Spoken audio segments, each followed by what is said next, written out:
Leitura diária. Números capítulo 19. Disse também o Senhor a Moisés e a Arão: Eis uma prescrição da lei que Yahvé ordena. Comunica, pois, aos filhos de Israel que tragam a ti uma novilha vermelha sem defeito, perfeita, e que não tenha ainda sido submetida a julgo. Entregá-la-eis a Eleazar, o sacerdote. Será levada para fora do acampamento e será sacrificada na presença dele.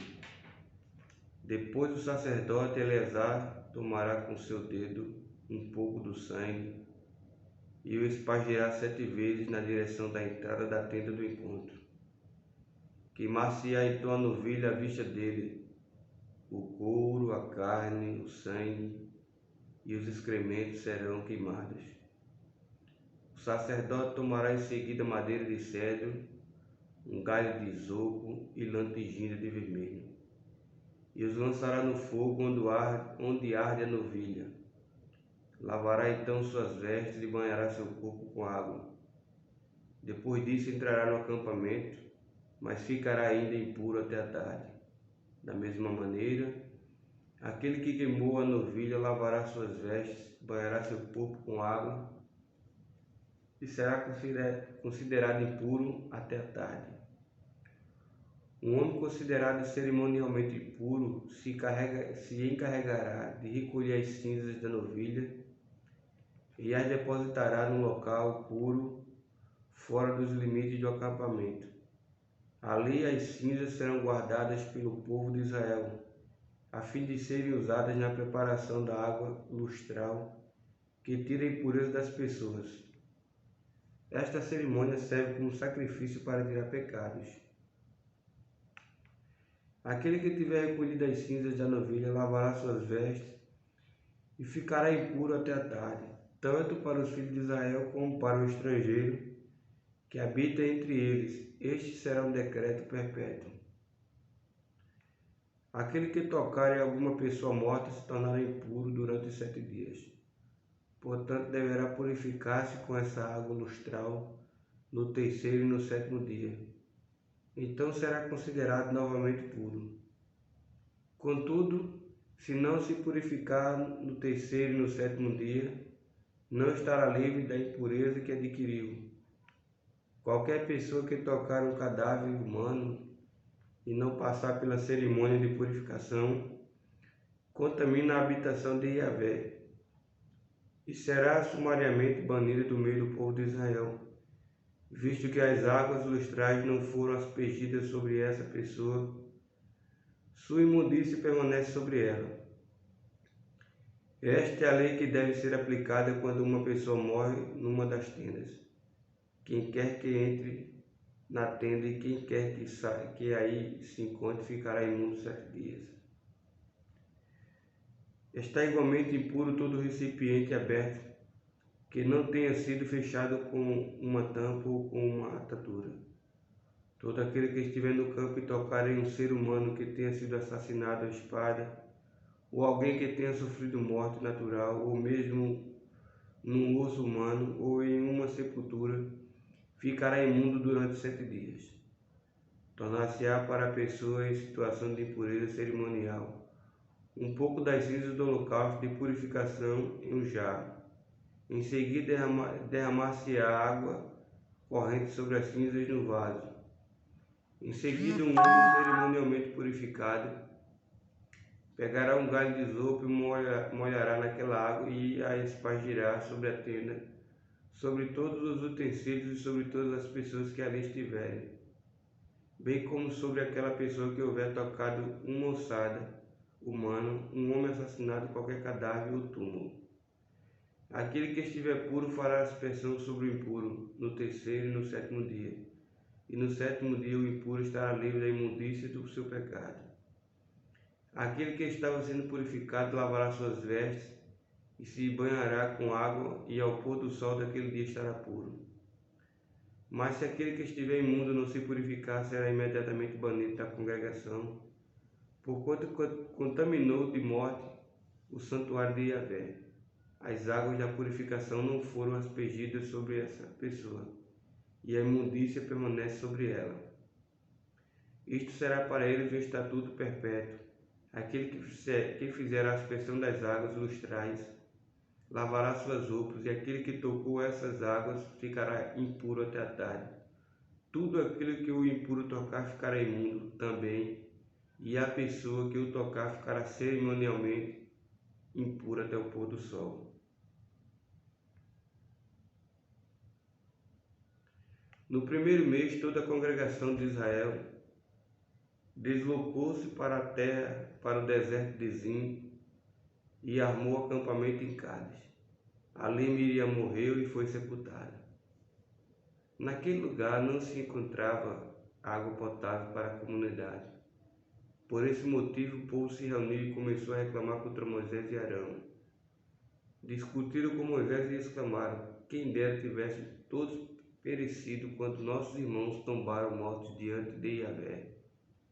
Por que conduziste a Assembleia do Senhor a este deserto, para que morremos nós e os nossos animais? Por que nos fizeste subir do Egito para nos conduzir a este terrível lugar? É uma terra absolutamente inadequada para a semeadura, onde não há cereais, nem figueiras, nem vinhas, nem romãzeiras e até mesmo sem água para beber. Moisés e Arão deixaram a assembleia e vieram à entrada da tenda do encontro. Prostaram-se com seus rostos em terra, rente ao chão, e apareceu-lhes a glória de Yahvé. Então o Senhor ordenou a Moisés: toma teu cajado e reúne a comunidade toda, tu e teu irmão Arão. Em seguida, e sob os olhos deles, dize a este rochedo que faça fluir suas águas. Fará, pois, jorrar a água da rocha e darás de beber ao povo e também aos animais. Então Moisés pegou seu cajado que estava diante do Senhor, como este lhe havia instruído. E Moisés e Arão reuniram a congregação diante do rochedo. E em seguida Moisés exclamou: ouvi agora, rebeldes, será que teremos de fazer jorrar água desta rocha para vos saciar a sede? Em seguida Moisés ergueu o braço e bateu na rocha 2 vezes com seu cajado. Imediatamente jorrou água potável e saciou a sede de todo o povo e de seus rebanhos. Contudo, disse Yahvé a Moisés e Arão: visto que não confiaste suficientemente na minha pessoa, de modo a honrar a minha santidade e a palavra à vista dos filhos de Israel, não fareis entrar esta comunidade na terra que lhe dei. E estas são as águas de Meribá, onde os filhos de Israel contenderam com Yahvé, e onde ele manifestou a sua santidade entre eles. Da cidade de Cádiz, Moisés enviou alguns mensageiros que foram transmitir ao rei de Edom a seguinte mensagem: ao rei de Edom: assim fala teu irmão Israel, tu mesmo sabes quantas tribulações nos tem advindo. Nossos pais desceram ao Egito, onde habitamos por longos anos. Os egípcios, entretanto, nos maltrataram muito, bem como aos nossos antepassados. Clamamos a Yahvé, ele ouviu nossas orações e enviou o anjo que nos libertou do Egito. Eis que agora estamos todos em Cádiz, cidade localizada na fronteira do teu território. Desejamos, se isto te parece bem, atravessar tua terra. Não atravessaremos os campos nem as vinhas, também não beberemos água dos teus poços, seguiremos a estrada real, sem nos desviarmos para a direita ou para a esquerda, até que atravessemos todo o teu território. Porém Edom contestou-lhes: não passarás por minhas terras, pois do contrário marcharei preparado para a guerra contra ti. Então a congregação dos filhos de Israel ponderou-lhe: seguiremos pela estrada real, a principal de terra batida. Se bebermos da tua água, se nós e nossos animais bebermos de tua água, pagaremos o valor que desejares por ela. Basta que nos deixe atravessar o teu território a pé e nada além disso. Contudo, Edom retrucou-lhes: irredutível, não passarás por minhas terras. E Edom partiu com seu exército grande e bem armado ao encontro do povo de Israel. Considerando que Edom recusou-se terminantemente a conceder permissão para atravessar seu território, toda a congregação de Israel desviou-se dele. Toda a comunidade israelita saiu da cidade de Cades e chegou até o Monte Or. E foi naquele monte, próximo à fronteira de Edom, que o Senhor comunicou a Moisés e Arão: Eis que Arão se reunirá a seus antepassados, não entrará na terra que darei aos filhos de Israel, visto que fostes ambos rebeldes à minha palavra junto às águas de Meribá. Toma, portanto, Arão e Eleazar, seu filho, e faz-os subir a montanha de Or. Ao chegar ao alto do monte, tira as vestes de Arão e coloca-as em seu filho Eleazar, pois Arão será reunido a seus pais. É exatamente ali que ele vai morrer. Moisés fez tudo que em conformidade com as ordens do Senhor. Subiram ao monte Or à vista de toda a congregação. Moisés tirou as roupas sacerdotais que Arão vestia e as colocou em seu filho Eleazar. E Arão morreu no alto da montanha. Depois disso, Moisés e Eleazar desceram do monte. Toda a comunidade soube que Arão havia expirado, e toda a nação de Israel chorou e pranteou por ele durante 30 dias.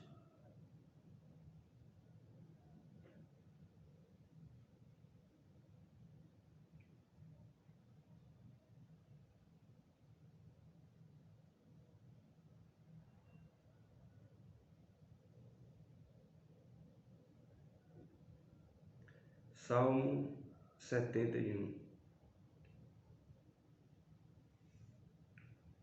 Em ti, Senhor, me refugio, que jamais eu seja envergonhado. Por tua justiça me livrarás e me libertarás. Inclina para mim teus ouvidos e salva-me. Sê para mim a rocha de refúgio, sempre acessível, pois decidiste salvar-me. Sim, és o meu rochedo e minha fortaleza. Meu Deus, livra-me da mão do ímpio, das mãos dos criminosos e dos violentos. Tu és minha esperança, soberano Senhor. Deposito em ti toda a minha confiança desde a minha juventude. Ora, desde o ventre materno dependo de ti. Das entranhas de minha mãe me separaste. Dia após dia és motivo de todo o meu louvor. Para muitos tornei-me um prodígio, enquanto eras tu meu refúgio fortificado. Minha boca está repleta do teu louvor e constantemente proclamo o teu esplendor. Portanto, não me rejeites agora na velhice, quando as forças declinam, não me abandones. Pois meus inimigos tramam contra mim, confabulam entre si os que me espreitam com a intenção de tirar a minha vida. Alegam: Deus o abandonou, persegue-o, agarrai-o, pois não há quem o possa salvar. Ó Deus, não fiques longe de mim, meu Senhor, vem depressa em meu auxílio. Sejam confundidos e abatidos que me hostilizam, cubram-se de opróbrio e de vexames que buscam meu dano. Eu, todavia, sempre esperançoso, redobrarei mais e mais teus louvores. Minha boca narrará tua justiça, e em todos os dias da minha existência, os teus incontáveis atos de salvação. Proclamarei os teus feitos poderosos, ó soberano Senhor. Divulgarei diante de todos a tua justiça. Desde a minha juventude, ó Deus, tens me ensinado, e até hoje eu anuncio as tuas maravilhas. Agora, porém, vejo que estou idoso, de cabelos brancos. Não me desampares, ó Deus, para que eu possa pregar sobre as grandes obras de teu braço, às gerações presentes e futuras. Ora, tua justiça, ó Deus, chega até as mais elevadas alturas. Grandes proezas realizaste, ó Deus, quem é semelhante a ti? Tu que me fizeste experimentar tantas aflições e desgraças, de novo me farás viver, e das profundezas da terra me farás ressuscitar. Aumentarás minha dignidade, e uma vez mais me abençoará com a tua presença confortante. Então, acompanhado da harpa, te darei graças, meu Deus, por tua fidelidade. Cantarei louvores para ti ao som da citara, ó Santo de Israel. Ao cantarem teus louvores, exultarão de alegria meus lábios, e minha alma que resgataste. Igualmente, todos os dias minha língua recitará a tua justiça, porque se cobriram de vergonha e vexame os que buscavam minha desgraça.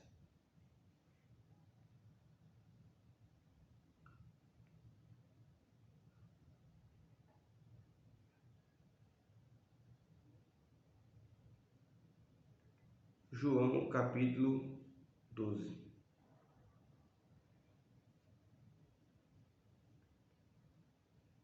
Seis dias antes da Páscoa, Jesus foi para Betânia, onde estava Lázaro, que havia morrido e fora ressuscitado dentre os mortos. Então ofereceu-lhe um jantar. Marta servia enquanto Lázaro era um dos convidados sentado à mesa com Jesus. Maria pegou uma libra de bálsamo de nardo puro, um óleo perfumado muito caro, ungiu os pés de Jesus e os enxugou com seus cabelos. E a casa encheu-se com a fragrância daquele bálsamo. Mas um de seus discípulos, Judas Iscariotes, filho de Simão, que mais tarde iria traí-lo, objetou: por que este bálsamo perfumado não foi vendido por 300 denários e dado aos pobres? Ele não disse isso por se importar com os pobres, mas porque era ladrão, sendo responsável pela bolsa de dinheiro que frequentemente tirava o que nela era depositado. Mas Jesus respondeu: deixa em paz, pois para o dia da minha sepultura foi que ela guardou isso. Quanto aos pobres, vós sempre os tereis convosco, mas a mim vós nem sempre tereis. Por outro lado, uma grande multidão de judeus, assim que soube que Jesus estava ali, veio não somente por causa de Jesus, mas igualmente para ver Lázaro, a quem ressuscitara dos mortos. Mas os chefes dos sacerdotes tramaram matar Lázaro também, pois por causa do que ocorrera com ele, muitos estavam se afastando e crendo em Jesus. No dia seguinte, a grande multidão que tinha vindo para a festa, assim que ouviu que Jesus estava chegando a Jerusalém, pegou ramos de palmeiras e saiu ao seu encontro, exultando: Hosana! Bendito que vem em nome do Senhor, bendito o Rei de Israel. E Jesus, tendo conseguido um jumentinho, montou conforme está escrito: não tenha medo, ó filha de Sião, eis que o teu rei está chegando, montado em um jumentinho. Naquele momento, seus discípulos não entenderam o que estava acontecendo. Só depois que Jesus foi glorificado, eles se lembraram de que esses fatos estavam escritos a respeito dele também, de que isso lhes fizeram. Assim sendo, a multidão que estava com ele, quando mandara Lázaro sair do sepulcro e o ressuscitar dos mortos, continuou a testemunhar o ocorrido. Por essa razão, um grande número de pessoas saiu ao encontro de Jesus, pois ouviu que ele realizara esse milagre. Todavia, os fariseus comentavam uns com os outros: vós percebestes como nossos esforços são inúteis. Atentai, eis que o mundo todo vai após ele. Entre os que subiram para adorar a Deus durante a festa da Páscoa estavam alguns gregos. Eles se dirigiram a Filipe, que era de Betsaida, da Galileia, e lhe rogaram: Senhor, nós desejamos ver Jesus. Filipe foi e contou a André, e André e Filipe comunicaram o pedido a Jesus. Jesus lhe respondeu: chegou a hora em que o Filho do Homem será glorificado. Em verdade vos asseguro que se o grão de trigo não cair na terra e não morrer, permanecerá ele só, mas se morrer, produzirá muito fruto. Aquele que ama a sua vida a perderá, entretanto aquele que odeia a sua vida neste mundo a preservará para a vida eterna. Se alguém me serve, precisa seguir-me, e onde estou, o meu servo estará também. Aquele que me serve será honrado por meu Pai. Agora, minha alma está perturbada, e o que direi? Pai, salva-me desta hora? Não. Eu vim precisamente com esse propósito e para esta hora. Pai, glorifica o teu nome. Então veio uma voz dos céus dizendo: Eu já glorifiquei e o glorificarei uma vez mais. Todavia a multidão que estava ali, tendo ouvido a voz, dizia ter trovejado. Outros garantiam. Um anjo falou com ele. Jesus lhe esclareceu: Essa voz não veio por minha causa, e sim por vosso benefício. Chegou a hora deste mundo ser julgado, e agora o príncipe deste mundo será expulso. Mas eu, quando for levantado da terra, atrairei todas as pessoas para mim. Ele disse isso para expressar o tipo de morte que havia de sofrer. O povo lhe replicou: Nós temos ouvido da lei que o Cristo permanecerá para sempre. Como podes afirmar o Filho do Homem precisa ser levantado? Quem é afinal esse Filho do Homem? Então Jesus lhe explicou: Ainda por mais um pouco de tempo e a luz estará entre vós. Caminhai enquanto tendes a luz, para que as trevas não vos surpreendam. Pois aquele que anda nas trevas não sabe para onde vai. Enquanto vós tendes a luz, crede na luz, para vos tornares filhos da luz. E terminando de falar, partiu e ocultou-se deles.